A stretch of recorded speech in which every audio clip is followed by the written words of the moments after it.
Hey friends, my name is Suchita और आज हम पढ़ने वाले हैं इतिहास। देखिए, इतिहास एक बहुत बड़ा भाग है जिसे ऑलरेडी आधुनिक भारत का जो पोर्शन है वो आपको प्रवीण सर कंप्लीट करा रहे हैं, लेकिन जो हमारा प्राचीन भारत है वो आपको मैं पढ़ाने वाली हूँ। ठीक है, तो इतिहास पढ़ने से पहले हमें 3-4 बातें पता होनी चाहिए।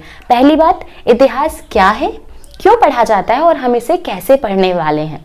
देखो, पहला क्वेश्चन जो आता है, इतिहास है क्या, है ना। तो बीते हुए समय की घटनाओं के क्रमबद्ध अध्ययन को इतिहास कहा जाता है। इसका मतलब हुआ कि पुराने समय में जितनी भी चीजें हो चुकी हैं ना, जब हम उन्हें एक के बाद एक लाइन से पढ़ते जाते हैं तो उसे ही इतिहास कहा जाता है। दूसरी बात आती है कि इतिहास पढ़ना क्यों जरूरी है। आप पीएससी, यूपीएससी या किसी भी प्रकार के कंपटीशन एग्जाम की तैयारी जब करते हैं तो आपके इसमें विषय होता है इतिहास, है ना। तो देखो, इतिहास अतीत में हुई घटनाओं के माध्यम से हमें राज्य, समाज और जीवन के प्रति एक यथार्थपरक दृष्टि देता है। इस कारण इतिहास को पढ़ना जरूरी है। फिर आता है हम इतिहास को कैसे पढ़ने वाले हैं। मतलब इतिहास इतना बड़ा भाग है, हम इसे कैसे पढ़ेंगे। तो देखो, इतिहास को जैसे बांटा गया है ना, जैसा इतिहास का वर्गीकरण किया गया, हम बिल्कुल वैसे इतिहास को शुरू करने वाले हैं। इन द सेंस, हम प्राग ऐतिहासिक काल से इतिहास को शुरू करेंगे। ठीक है, क्योंकि बीच से इतिहास को पढ़ना काफी मुश्किल होता है, बीच से समझना बहुत मुश्किल होता है, इसलिए हम शुरू से लेकर लास्ट तक इतिहास को लेके चलेंगे। ठीक है, देखिए, अब हमने सिर्फ इतिहास का इंट्रोडक्शन देखा था, अब हम मेन हमारा टॉपिक देख रहे हैं जो कि हिस्ट्री है। ठीक है, देखिए, इतिहास क्या है, क्यों है, कैसे हम पढ़ने वाले हैं, ये हमने पढ़ लिया। फिर देखते हैं इतिहास के जनक। मतलब सिंपल सी बात है यार कि पहली बार किसने बताया कि इतिहास क्या होता है या इतिहास नाम की कोई चीज भी होती है। ठीक है, तो उनका नाम है हेरोडोटस।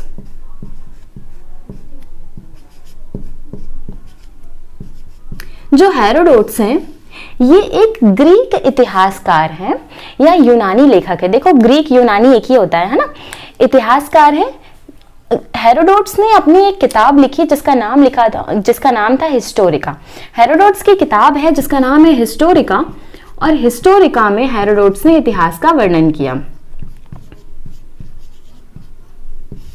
देखो, इस कारण से, क्योंकि हेरोडोटस ने अपनी पुस्तक हिस्टोरिका में इतिहास का वर्णन किया, इस कारण से हेरोडोटस को जो है वह इतिहास का जनक कहा जाता है या इतिहास का पिता या फादर ऑफ हिस्ट्री कहा जाता है।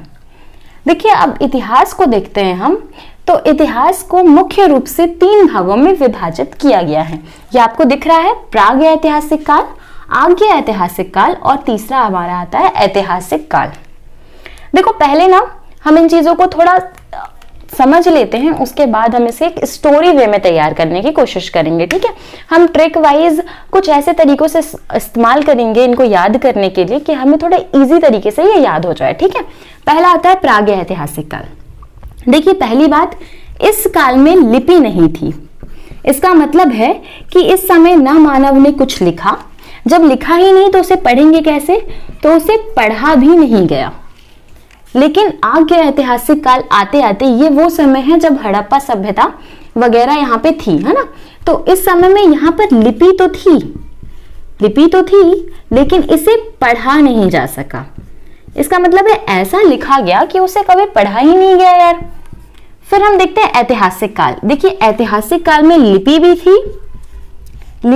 थी और उसे पढ़ा भी गया।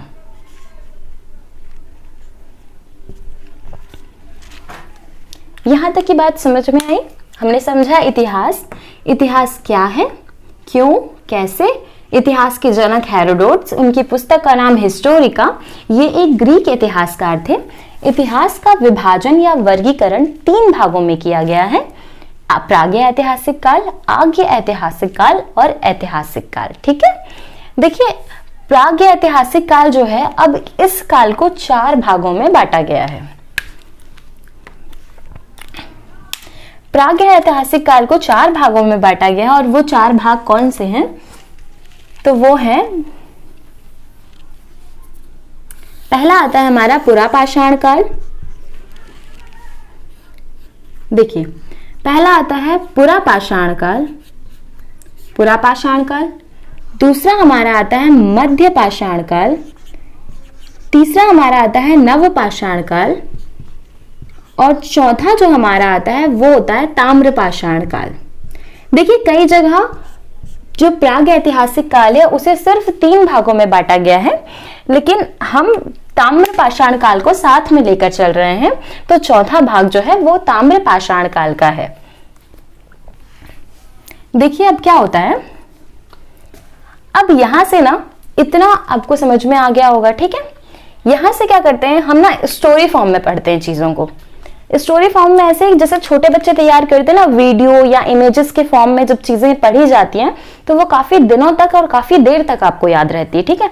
तो हम स्टोरी फॉर्म में पढ़ेंगे, ठीक है। देखिए अब सिंपल सी बात है, आप सब अपने माइंड में इमेजिन कीजिए। देखिए इमेजिन कीजिए कि आपने सबने वो देखा होगा डोरेमोन। डोरेमोन एक कार्टून शो था जो कि आता है ना, अभी भी चलता है कई जगह। तो आप सोचिए अगर डोरेमोन की टाइम मशीन हमें मिल जाए, है ना, हमें डोरेमोन की टाइम मशीन मिल जाए और उस टाइम मशीन को लेके हमें चलना है इतिहास पढ़ने के लिए। यार पढ़ना बहुत बोरिंग होता है ना, तो हम सीधे जा रहे हैं इतिहास देखने के लिए, ठीक है। तो हम पहुंचे कहां पर, सीधे प्राग ऐतिहासिक काल में। प्राग ऐतिहासिक काल में कौन से भाग में, पुरा पाषाण काल में, ठीक है।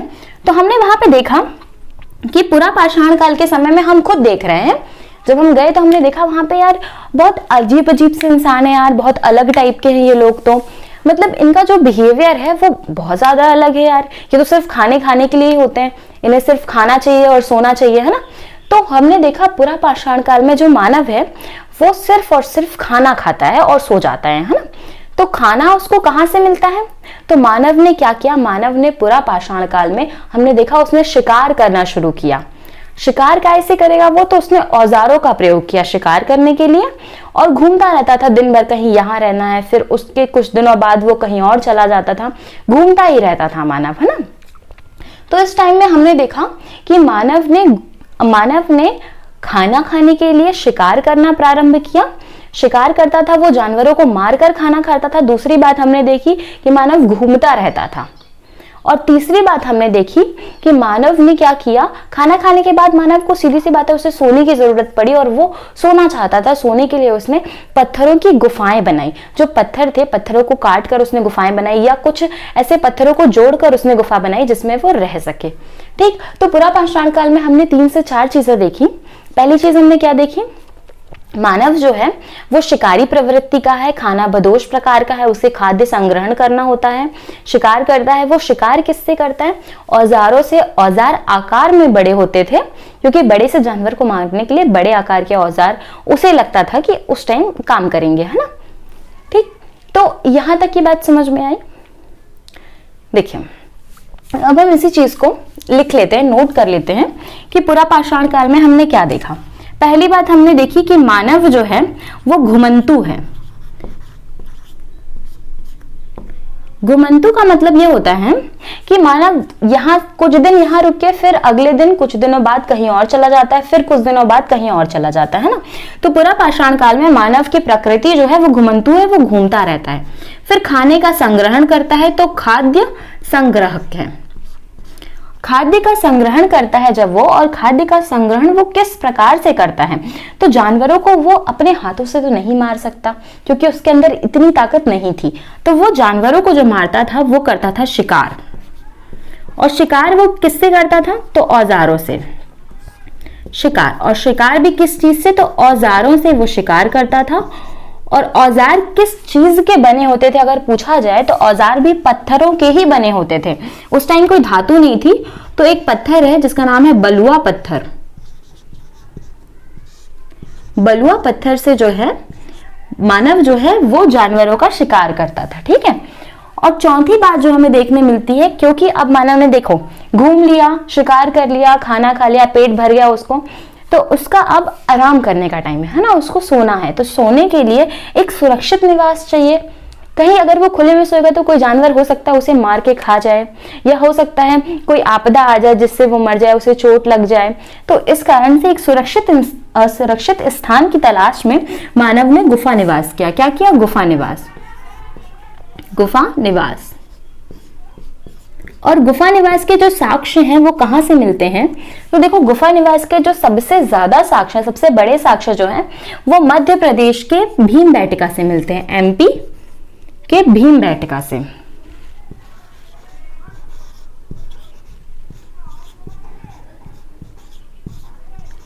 भीमबेटका मध्य प्रदेश, जिला लगता है रायसेन।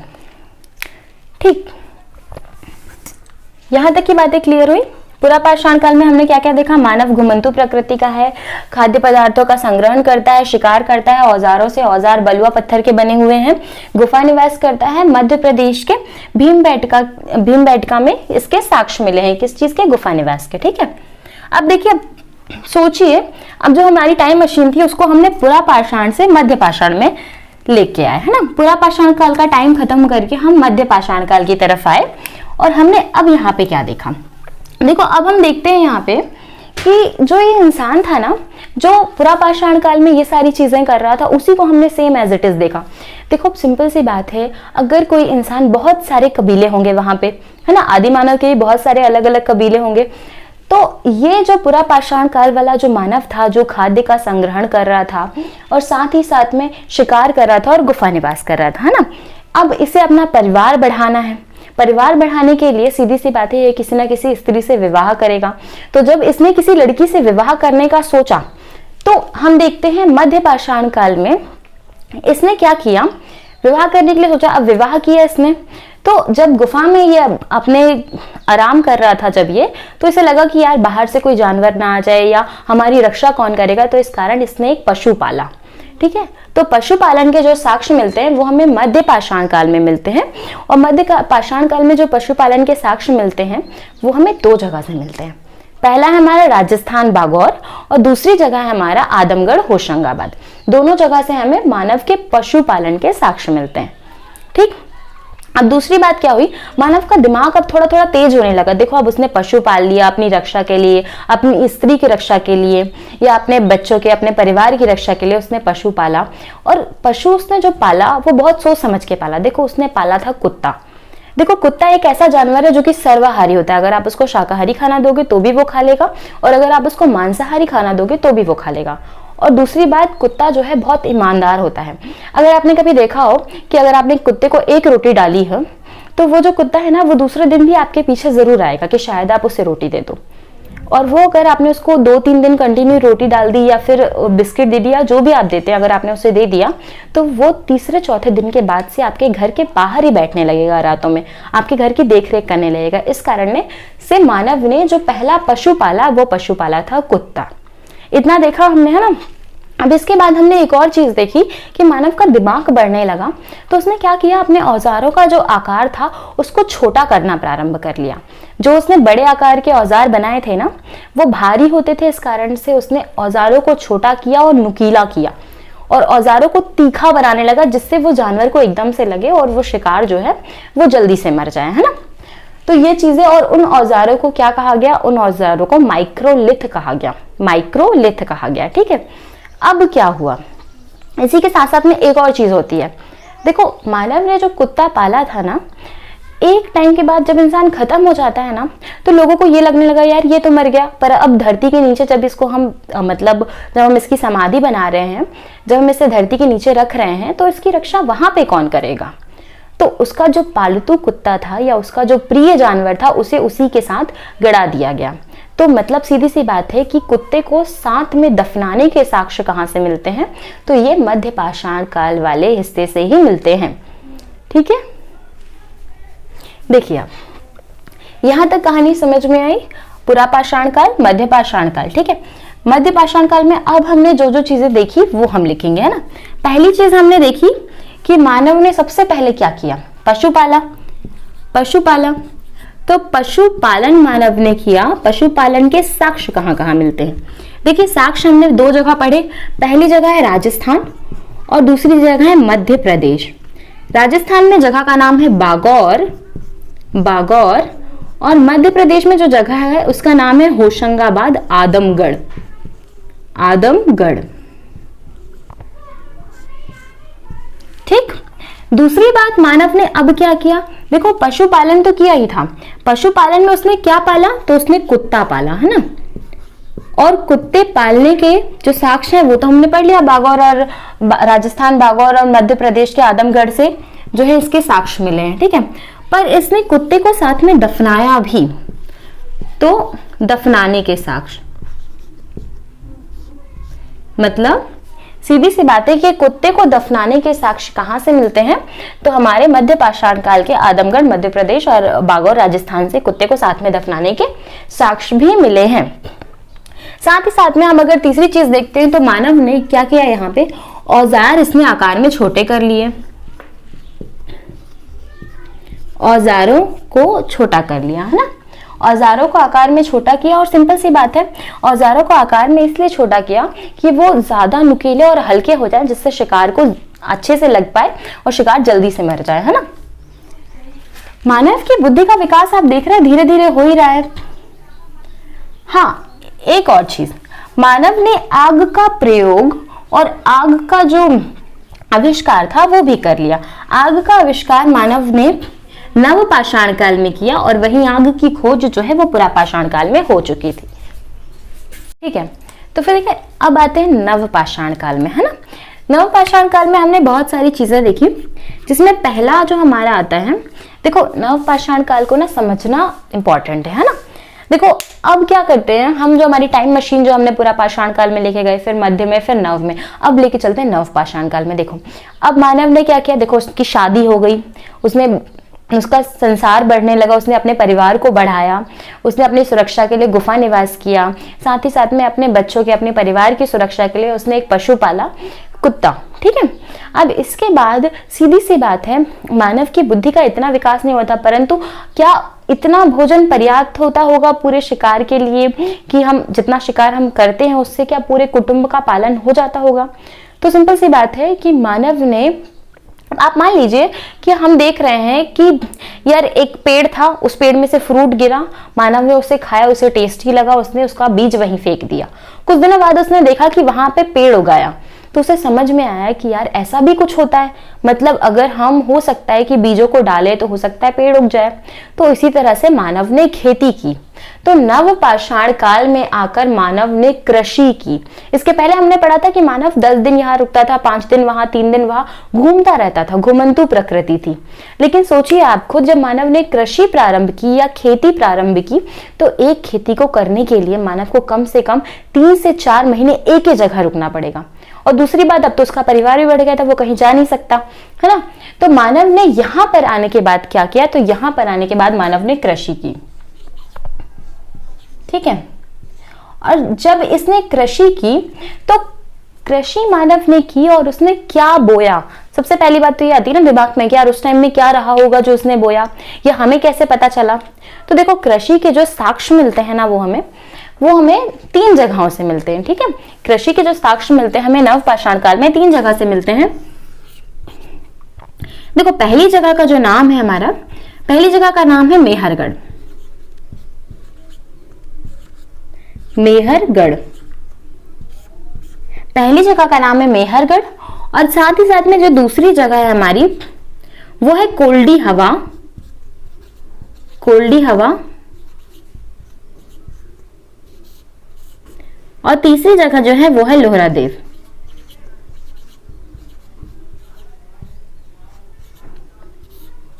देखो आप, मेहरगढ़ जो है, मेहरगढ़ से सबसे प्राचीन गेहूं और जौ के साक्ष्य मिले थे। मेहरगढ़ से 2 चीजों के, 2 फसलों के साक्ष्य मिले थे, जो था पहला गेहूं और दूसरा जो था वो था जौ प्लस जौ। ठीक है, देखो सबसे पहले जो फसल बोई गई थी वो फसल जौ की थी। ये बात आपको ध्यान रखना है कि सबसे पहली जो फसल बोई गई थी वो जौ की थी। ठीक है, अब कोल्डी हवा में क्या मिला, तो कोल्डी हवा से जो है वो चावल के साक्ष्य मिलते हैं। और लोहरादेव जो है, लोहरादेव से नवीनतम खोजों के आधार पर चावल के साक्ष्य मिले हैं। देखिए अगर ये क्वेश्चन ये बनता है कि कृषि के सबसे प्राचीनतम साक्ष्य कहां से मिले हैं और ऑप्शन में अगर मेहरगढ़ है तो आंसर बिल्कुल मेहरगढ़ लगेगा। लेकिन यदि क्वेश्चन ये बनता है कि कृषि के सबसे प्राचीनतम साक्ष्य नवीनतम खोजों के आधार पर कहां से मिले हैं, तो आंसर हमारा लोहरादेव आएगा। लोहरादेव यूपी में जगह है, यूपी में है लोहरादेव। ठीक, अब इसके बाद देखो मानव ने क्या किया, कृषि प्रारंभ कर दी उसने। ठीक। अब कृषि उसने प्रारंभ की तो खुद सोचो, जब इतनी सारी फसल होगी तो उसे एक जगह से दूसरी जगह ले जाने के लिए कोई साधन तो लगेगा। तो मानव ने क्या बनाया, पहिए का आविष्कार किया। इसी समय में नव पाषाण काल के समय में ही मानव ने पहिए का भी आविष्कार कर दिया। मतलब कृषि भी की, पहिए का आविष्कार भी किया, साथ ही साथ में खाना बना तो लिया, पर पकाने के लिए तो मानव ने आग का प्रयोग किया।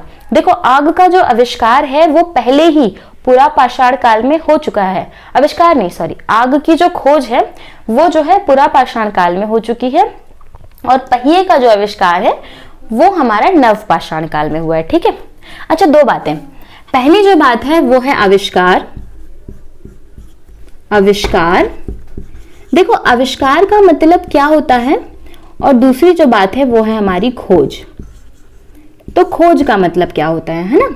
तो देखो, दोनों बातें आपको समझ के चलना पड़ेगा कि खोज का मतलब ये है कि जो चीज पहले से उपस्थित है और जब उसका पता लगाया गया, किसी ने उसको बताया कि यार ये चीज यहाँ पे थी, तो उसे कहा जाता है खोज। और कोई ऐसी चीज जो कि कभी भी संसार में उपलब्ध थी ही नहीं, परंतु उसे बनाया गया, उसे कहा जाता है आविष्कार। ठीक है। इसलिए आग की खोज हुई और पहिए का आविष्कार हुआ। इतनी बात क्लियर है? इतना समझ में आया? नव पाषाण काल में कृषि, मेहरगढ़, कोल्डी हवा, लोहरा देव से साक्ष्य मिलते हैं कृषि के। मानव ने पहिया बनाया, पहिए का आविष्कार किया, और साथ ही साथ में इसी समय में मानव ने एक और कौन सी चीज की, आग का प्रयोग किया। प्रयोग किया किस चीज का? आग का। आग का प्रयोग। ठीक। अब देखो, यहां तक का भाग खत्म होता है। अब आता है ताम्र पाषाण काल। देखिए, ताम्र पाषाण काल जो है वो बहुत ही छोटा भाग है, इसमें कुछ बहुत ज्यादा नहीं पढ़ना है हमें। देखिए, ताम्र पाषाण काल, नाम से ही स्पष्ट होता है कि ताम्र पाषाण काल एक ऐसा समय रहा होगा जहां पे तांबे का बहुत ज्यादा प्रयोग किया गया, और तांबे का बहुत ज्यादा प्रयोग करने के कारण इस काल का नाम जो है वो ताम्र पाषाण काल पड़ा। इस काल में छोटे छोटे धूसर मृतभांड या मिट्टी के बर्तन बनाए गए। अच्छा, इन मिट्टी के बर्तनों को ही मृतभांड कहा जाता है। धूसर मतलब जो कलर होता है ना, भगवा टाइप का कलर होता है, जो मिट्टी का कलर जो होता है वो कलर कहा जाता है धूसर कलर। ठीक है। तो मृतभांड बनाए गए ताम्र पाषाण काल के समय में, और तांबे की जो ताम्र धातु होती है उस धातु के बहुत सारी अलग अलग वस्तुएं बनाई गई, कुछ औजार भी बनाए गए। इस काल में ताम्र धातु का बहुत ज्यादा प्रयोग किया, इस कारण इसे ताम्र पाषाण काल कहा जाता है। ठीक। देखिए, आज का जो हमारा भाग है हम इसे यहीं पर खत्म करते हैं। इसके बाद हम क्या करेंगे, अगला जो हमारा अगला लेक्चर रहेगा उसमें हम आगे ऐतिहासिक काल से शुरू करेंगे और फिर हम आगे चलते जाएंगे कंटिन्यू। ठीक है। देखिए, ये जो स्टोरी है इसे हम एक बार ब्रॉड वे में समझने की कोशिश करते हैं, एक बार और रिवाइज करेंगे। अब एकदम सरल तरीके से पढ़ेंगे इसे। ठीक है। देखो, अभी तक हमने वो समझा जो बुक्स वगैरह में, कॉपीज वगैरह में हमने लिखा है ना, पर अब हम वो देखेंगे जो हमने इमेजिनेशन की है, जो हमने स्टोरी समझी। ठीक है। देखो, सिंपल सी बात है, ये एक मान लो टाइम मशीन है। इस टाइम मशीन को हम लेके गए हैं पूरा पाषाण काल की तरफ। पूरा पाषाण काल में हमने देखा यार एक बहुत बंदरे जैसा इंसान है, जो आधा बंदर है आधा इंसान है। ठीक है। जिसके 4 पैर हैं और धीरे धीरे वो 2 पैरों पे खड़े होकर चलना सीख रहा है। तो हमने देखा वो सबसे ज्यादा बड़ी बात तो वो शिकारी प्रवृत्ति का है ना, वो शिकार करता है। ठीक। शिकार के साथ साथ वो जो इंसान है वो शिकार करता है और खाने का संग्रहण करता है ना, मतलब फूडी है बहुत ज्यादा, उसको खाना चाहिए तो खाने का संग्रहण करता है। वो शिकार करता है, साथ ही साथ में खाने का संग्रहण करता है। शिकार किस चीज से करता है, तो शिकार करता है औजारों से, उसको औजार चाहिए। औजार किस चीज से बने हुए हैं, तो औजार बने हुए हैं बलुआ पत्थरों से। औजार किस चीज से बने हुए हैं, तो औजार बने हुए हैं अब बलुआ पत्थर से। ठीक है। अब औजारों का जो आकार है, वो औजारों का आकार जो है वो आकार बड़ा है, क्योंकि शिकार को वो अच्छे से मार सके, है ना। इसके बाद हम देखते हैं कि वो जो इंसान है उसने शिकार भी कर लिया, खाना भी खा लिया, पर उसको सुरक्षित स्थान चाहिए जिससे जानवर उसको मारे ना या उसके ऊपर हमला ना करे। तो उसने पत्थरों को तोड़कर या काटकर गुफा बनाई और उस गुफा में जाकर उसने निवास किया। ठीक है। तो पूरा पाषाण काल में हमने ये सारी चीजें देखी। उसके बाद जब हम आते हैं कि गुफा निवास के साक्ष्य कहाँ मिलते हैं, तो मध्य प्रदेश रायसेन भीमबेटका में गुफा निवास के साक्ष्य मिलते हैं। यहाँ पर बहुत सारी रंगीन चित्रकारी भी मिली है, भीमबेटका में रंगीन चित्रकारी भी मिली है। साथ ही साथ में हम आते हैं फिर पुरापाषाण काल के बाद आते हैं हम मध्य पाषाण काल। देखो मध्य पाषाण काल में क्या होता है, अब वही इंसान, अब एकदम सेम चीज समझना है ना, वही इंसान है, उसने शादी कर लिया, उसके बच्चे हो गए, उसकी बीवी है, उसका परिवार है, तो वो अपने परिवार को सुरक्षित रखने के लिए क्या करता है, एक पशु पालता है। और पशु कौन सा होता है, पशु होता है कुत्ता, जिसके साक्ष्य कहाँ मिलते हैं, राजस्थान बागौर, साथ ही साथ में मध्य प्रदेश के आदमगढ़ होशंगाबाद में इसके साक्ष्य मिलते हैं। ठीक है, दो चीजें बहुत ज्यादा इंपॉर्टेंट है। तीसरी बात जो होती है वो होती है कि जो मध्य पाषाण काल में मानव ने जो अपने औजार बनाए थे, उन औजारों का जो आकार है वो छोटा कर देता है और नुकीला कर देता है, जिससे कि जानवर को वो तेजी से लग सके। ठीक, मध्य पाषाण काल का जो समय है ना, ये संक्रमण का क्षेत्र कहलाता है। देखो क्योंकि पुरा पाषाण काल एकदम आदिम मानव मिलता है उसमें, और नव पाषाण काल में थोड़ा सभ्य मानव मिलता है, तो जो बीच का भाग कहलाता है वो कहलाता है संक्रमण का क्षेत्र। फिर आते हैं नवपाषाण काल में। देखो नवपाषाण काल में अब हमने देखा कि वो जो मानव है ना, वो अब देखेंगे हम कि वो जो मानव है वो नवपाषाण काल में क्या करता है, अपने परिवार के पोषण के लिए, अपने कुटुंब के पोषण के लिए कृषि प्रारंभ करता है। और कृषि के साक्ष्य कहाँ से मिलते हैं, तो 3-4 जगहों से कृषि के साक्ष्य मिलते हैं। सबसे पुराने साक्ष्य मिलते हैं हमारे मेहरगढ़ से, जहाँ पे गेहूं और जौ की खेती हुई थी, और नवीनतम खोजों के आधार पर लोहरा देव से जो है वो खेती के साक्ष्य मिलते हैं, जहाँ पे चावल की खेती हुई थी। उसके साथ ही साथ में कोल्डी हवा से भी चावल की खेती के साक्ष्य मिलते हैं। अब इसके बाद हम देखते हैं कि मानव ने खेती के साथ साथ क्या किया, अब इतने सारे अनाज को ले जाने के लिए कोई साधन होना चाहिए, तो मानव ने पहिए की खोज की, जिससे वो इतना सारा अनाज जो है एक जगह से दूसरी जगह उठाकर रख सके या लेके जा सके, है ना। अब जब मानव ने फसल उगा ली, खेती कर ली, उसके पास खाद्यान्न आ गया, अन्न आ गया, तो उसे पकाने के लिए उसने आग का प्रयोग भी प्रारंभ किया। आग की खोज पुरापाषाण काल में हो चुकी थी, लेकिन आग का प्रयोग जो है वो मानव ने नवपाषाण काल में शुरू किया। भोजन को पकाने के लिए और मांस को भी पकाने के लिए उसने आग का प्रयोग जो है वो इसी काल में, नवपाषाण काल में ही आकर शुरू किया। साथ ही साथ में मानव ने अब धीरे धीरे अपने अनाज को संग्रहित करना और एक स्थायी निवास की प्रवृत्ति आने लगी मानव में। मानव ने एक जगह रुकना प्रारंभ कर दिया, वो कुछ महीनों तक नहीं, कुछ सालों तक अब एक ही जगह पे रुकना प्रारंभ कर दिया उसने। नदियों के किनारे इनके ज्यादातर जो स्थल मिलते हैं वो नदियों के किनारे ही मिलते हैं, ठीक है, क्योंकि वहां पर पानी की बहुत ज्यादा सुविधा होती थी। फिर लास्ट में हम देखते हैं जो हमारा ताम्र पाषाण काल था, उसमें कुछ बहुत ज्यादा नहीं है पढ़ने का, सिर्फ तांबे का बहुत ज्यादा प्रयोग होने के कारण उस काल को ताम्र पाषाण काल कहा गया। और दूसरी बात, इस काल में तांबे धातु की बहुत ज्यादा उपयोग हुआ, तांबे धातु का बहुत सारी नई नई वस्तुएं बनाई गई इस काल में। साथ ही साथ में धूसर रंग के मृत भांडों का प्रयोग किया गया। मृत भांड क्या होते हैं हमने पढ़ लिया, मिट्टी के जो पॉट बनाए जाते थे। हमारे हिसाब से समझेंगे अगर हम इस चीज को, कि मिट्टी के बर्तनों में अन्न रखने के लिए जब बड़े बड़े आकार के मिट्टी के बर्तन बनाए गए, उन्हें ही मृत भांड कहा गया है। ठीक है, तो आज हमारा जो ये पोर्शन है ये खत्म होता है। कल से हम जो है वो आगे ऐतिहासिक काल में आगे बढ़ेंगे। आज हमारा प्राग ऐतिहासिक काल खत्म होता है। आप लोग के अगर कोई भी डाउट हो तो आप बिल्कुल नीचे कमेंट सेक्शन में पूछ लीजिएगा कि आपके क्या डाउट है, मैं आपको उनको क्लियर करने की जरूर कोशिश करूंगी। और हाँ, अगर आपके कोई भी सजेशन हो या आपको कोई परेशानी हो, इवन शायद मेरी राइटिंग से या फिर मेरे बोलने की स्पीड से, तो आप बिल्कुल नीचे कमेंट करके बता सकते हैं। Okay, thank you so much.